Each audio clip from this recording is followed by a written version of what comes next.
Ladies and gentlemen, we just got off the back of an absolutely awful video, and so I'm looking to cleanse my palate with this one. And today we're going to be looking at Augusta versus Mavuika, the real leader of a war-torn region versus the leader clad in leather who quite possibly is one of the biggest jokes ever released in gacha history. So that's going to be a deep dive into culture, costumes, and character. And this is part 1 of a series. I don't know if part 2 is out yet, but this is uploaded by somebody called The Nigerian Perspective. And so I'm actually really interested in what the thoughts are coming from this one, because, I mean, let's be real here. This kind of perspective is one that I feel like we just haven't really had in the gacha space as a whole. So with that, let's go ahead, let's get right on into it and see what this one is all about. So we just wrapped up the version 2.4 live stream, and yeah, let's be real, it was hype, like insanely hype. But I'm not here to rehash on the live stream itself. Instead, I want to zero in on a particular character who showed up for just a bit, but made a huge impact: Augusta. Now, Augusta is still kind of a mystery. We don't know a ton about her yet. I mean, we'll definitely learn more when the story drops on June 12th. But from what we've seen so far, a few things are already clear, like how she's linked to the sun, or how she holds some kind of ruling power in Septimont. And she has a gigantic fucking greatsword made out of other swords. And yeah, she has that aura of importance. But here's the thing. I want to talk about why Augusta works. And more importantly, why Mavuika from Genshin Impact doesn't. I feel like that is one of the biggest narratives that we've seen just floating up across Genshin Impact subreddits, Wuthering Waves subreddits, Twitter for both of the games, social media for both of the games. Everyone can't stop talking about how much of an absolute fucking failure Mavuika was. Everyone can't stop talking about how Hoyoverse completely dropped the fucking ball when it came to her overall design. She rides this stupid fucking motorcycle. She's like the one super high-tech person in like a region where like half the NPCs are like fighting each other with sticks, and then she's just over here riding a motorcycle that flies, wearing like a latex gimp suit. And it's just like, when you immediately get to see in Wuthering Waves a character that actually looks like the leader of a war-based region, and you just do like the one-to-one comparison, it's actually like night and day. You just can't help but wonder, what were these stupid devs at Hoyoverse thinking? What were these character design artists thinking? Who approved it? Why did it happen? It's a complete goddamn joke, her implementation into this game. It's so bad. And just to be super clear before we dive in, this isn't me trying to bash Genshin. That's not the point.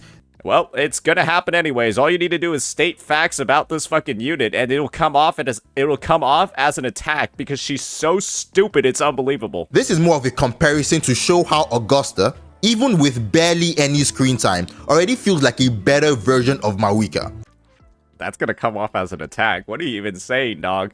What are you even saying, bro? That already comes off as an attack.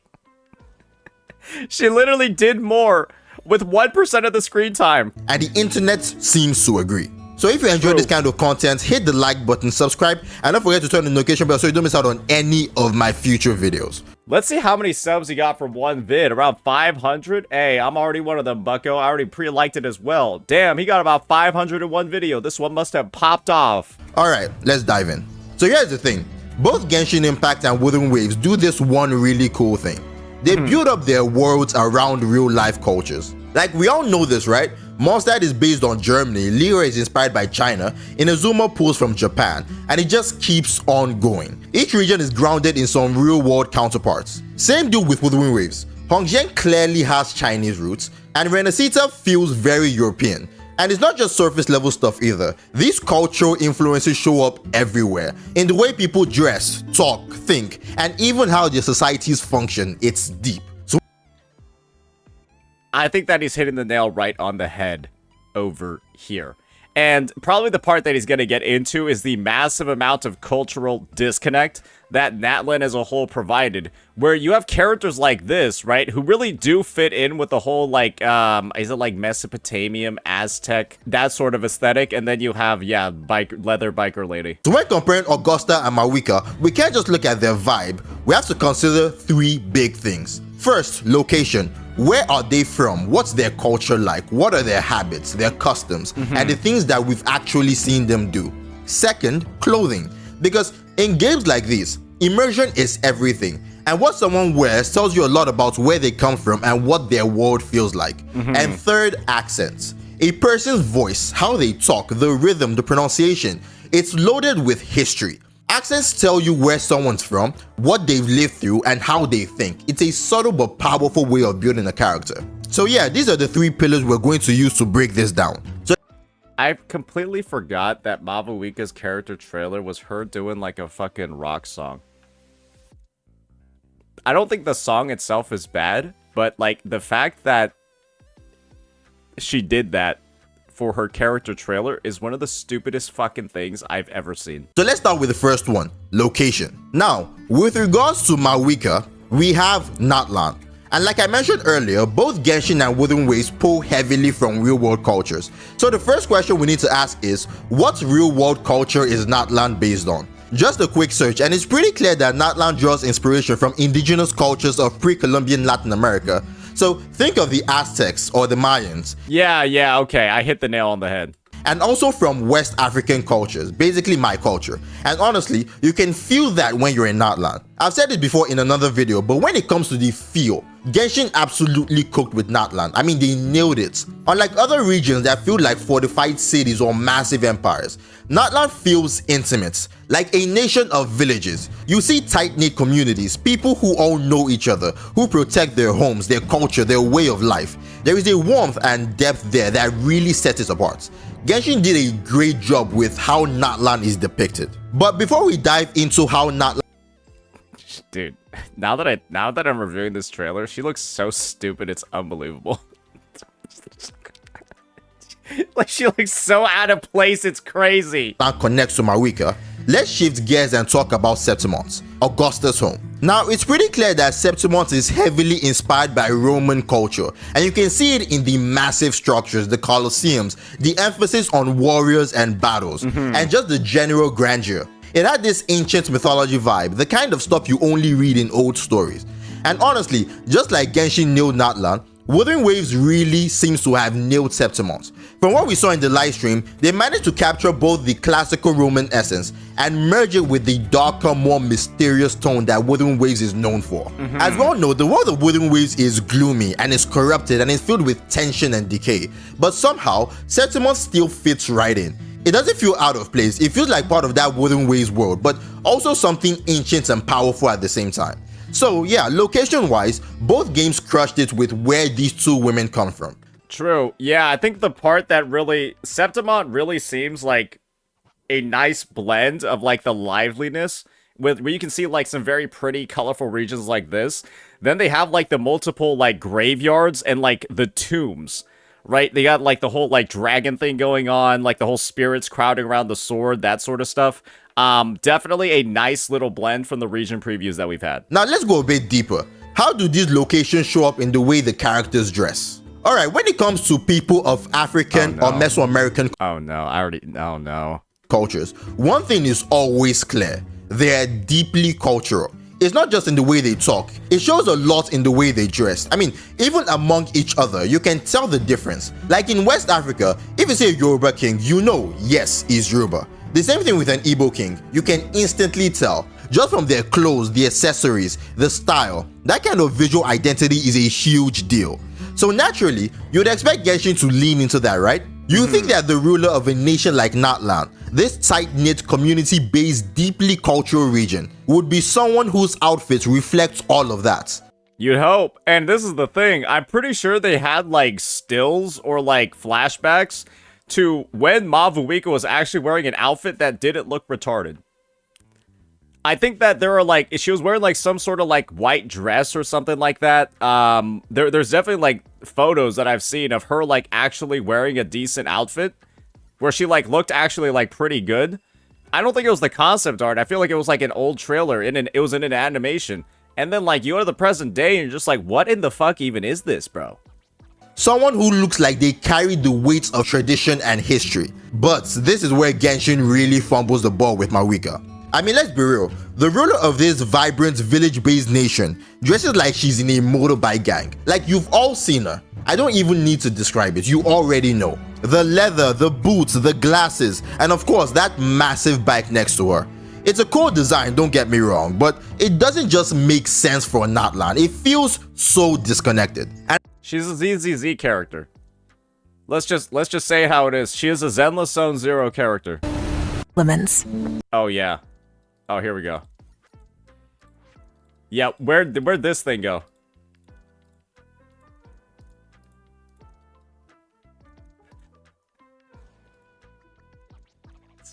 They're so stupid. And I know some people will say that there is a bit of lore behind the bike because apparently it was made by Jelonin, and that's all well and good. But we've been given zero reason why the ruler of a nation like Natlan, a place full of tradition, culture, and tight-knit community vibes, would own something like that. It really comes off like the designer just wanted her to look badass without thinking too much about where she comes from or what she represents. But if we switch gears to Augusta, there is a whole lot of difference. Now, as I said earlier, and the sunglasses too, you can't forget those. We don't know a lot about her yet, but we have seen two important things: her drip marketing and that brief glimpse of her in the trailer. And honestly, from what we've seen, this woman looks exactly like what you'd expect a Roman goddess to be. Like if you just closed your eyes and pictured a ruler of some proud, majestic, battle-hungry Roman-style nation, that's Augusta, no doubt. True. She's got this sun symbol on her head, she's dressed like she's always ready for war, and she's got this massive sword behind her. Like, you don't even need context. If you've never touched Wuthering Waves in your life, and someone showed you Augusta's drip marketing alone, you'd instantly think, oh yeah, she is royalty, she is power, she is Roman. And the wild part is, it's just costume design, that's all it is. We didn't even hear her speak. Yeah, I feel like the amount of hype that you had for this character, just after seeing her once or twice, and then seeing the drip marketing afterwards, yeah, absolutely, 100%. You nailed it right on the head with this one, Kuro Games. And I think that's where that immediate visceral reaction across the gacha communities came from.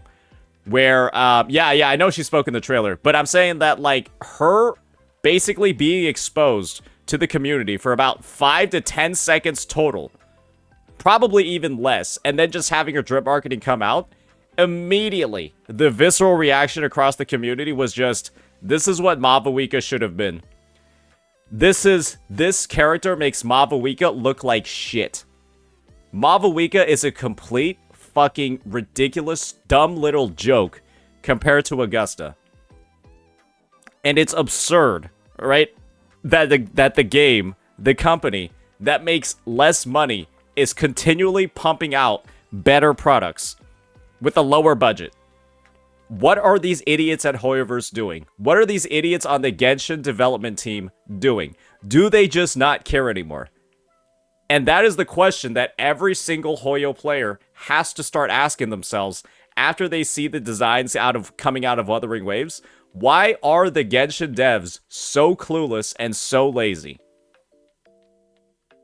What has got into the decision-making process? Are these guys stupid? That alone does so much. Like I said earlier, what a character wears adds a ton of immersion. And that doesn't just apply to Genshin or Wuthering Waves or gacha games, it's all across the board. They're probably thinking of more ways they can add Night Soul to every game. How can we make our bosses in the endgame absolutely cancerous unless you pull the newest character? We gotta think of more ways to do that! Movies, animes, comics, what you wear tells. Quick, add Miasma to ZZZ! Add Night Soul to Natlan! Add break immunity to HSR bosses! Yeah, make it so their break bar doesn't go down so you can't use super break anymore! People a lot about who you are even before you speak. And Augusta nails it. That's why people went wild with her drip marketing. It wasn't just because she looked cool, it's because everything about her design screamed culture, power, and intent. And I think a big part of it was she hit on all of the check marks, all of the boxes that every single Genshin Impact player felt betrayed by when it came to Mavuika's release. You guys remember, like, Sims? You guys remember Sim City? And how, like, one of the recent Sim Cities was just absolute dog shit, fucking terrible. And then they released a game called, like, Cities Skyline, which was like everything that Sim City was supposed to be, and then like Cities Skyline absolutely fucking extracted that entire player base, and then became like huge, following Sim City, like completely fucking up. This is kind of what it's like for Mavuika and Augusta, where all the things that people were looking for in Mavuika's release were completely fucking never met, because Hoyo's just stupid, and then Augusta comes in and it kind of captures all of that audience. It made sense, it fits. So now that we've spoken about their clothing and how Augusta just fits the style she is created from way more than Mavuika, let's talk about the last big difference between Augusta and Mavuika. And honestly, this is what makes Augusta work, where I think it's the voice, right? Mavuika kind of falls short, the accents. You see, Genshin has this, well, maybe not a nasty habit, but it's something other games could learn from.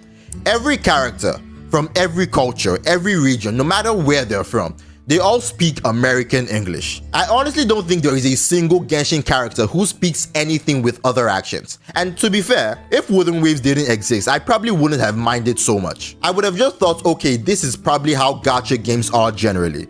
But now that I've seen a game that pays so much attention to detail with accents and culture, I truly believe accents matter, especially for Natlan. We've all played through Natlan, we've all played Genshin Impact, so we already know every character from every region, especially Natlan, don't have any hints in how they speak. I think that what we need in the new Federation, I think the new Federation needs to have everybody talk in an American accent.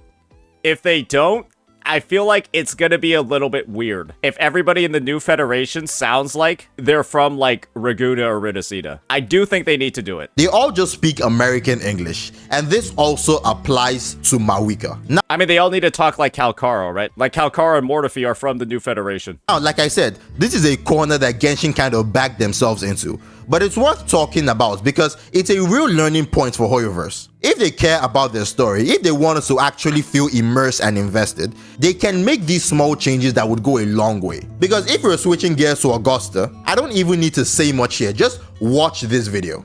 You all know well that gladiatorial combat is the lifeblood of our ancient and mighty city. Warriors, may your courage honor Septimont and prove your loyalty to its spirit. So this She does that crazy thing where she's like rolling her R's. Yeah, I remember that. Yeah, that's solid. That's good shit right there. video tells us a lot, right? Like, if her outfits gives us a clear picture of who Augusta is and where she's from, then her accent just nails it even further. She's got this thick accent, something we only really heard before in Zani. And honestly, it caught me off guard because I was expecting more of an English accent since most folks in Renesita tend to have that vibe. But this was different and it worked so well. So from everything we've talked about here, can we say Augusta is an overall better character than Mavuika? Honestly, I can't say that just yet. Just say it. No, Mavuika's a piece of shit. Everyone knows it. I've never seen one character get critiqued by their fandom so much for just being an absolute complete miss in every single way possible. Just say it. Let's not beat around the bush over here. This character sucks. She's a fucking joke. Everyone knows she's a joke. There's a reason why Natlan is the worst received region in Genshin Impact history. And I feel like her and her design, her being like the Mary Sue, her story integration, it's a huge reason why. To really decide, we'd have to dive deep into Augusta's quest, her story, and how she fits into the bigger picture. Only then can we make a fair call. That means this is just part 1 of the video. Later on, I'll drop a part 2 once we play the character. Gotcha. we've seen everything Augusta has to offer. We'll see then if she truly outshines Mavuika. But for now, when it comes to presentation, Augusta definitely wins. She feels like a real sun goddess, way more than Mavuika does. And as for who has the better story, we'll just have to wait and see. I guess this is the thing, right? You could get a fucking 10-year-old colored picture book, and I'm pretty sure it would be better than Mavuika's. Like, you know the story about, you guys know like that storybook about like the caterpillar that becomes like a butterfly and like all the struggles that it goes through as it becomes a butterfly? I'm pretty sure that's already a better story than Mavuika's. So yeah, the bar is not very high. The bar is not very high at all for Augusta when it comes to this circumstance. So very looking forward to that part 2 that's going to be releasing in the future. Absolutely banger vid by the Nigerian perspective. I suggest all of you go ahead, give him a like and a subscribe. I'm going to actually link it in the chat. because it was so good. Okay, my mods already did it. So yeah.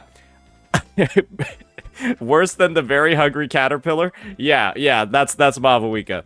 So yeah, awesome video. I think he went really in depth. I think he's really talking and resonating a lot with the takes that everyone just knows about, and the takes that everyone has just been keeping top of mind ever since we've seen that drip marketing for the characters, and we've seen the awful integration of Mavuika and Natlan. And yeah, I think he hit on every single point. I think he went super in depth on every single point. And overall, awesome video. I sent some of my church friends who don't follow gacha games the drip marketing for Mavuika and Augusta and told them which one they thought was the god of war. All 5 chose Augusta. Yep, pretty based. Hey, based church friends. Let me know what you all think. Peace.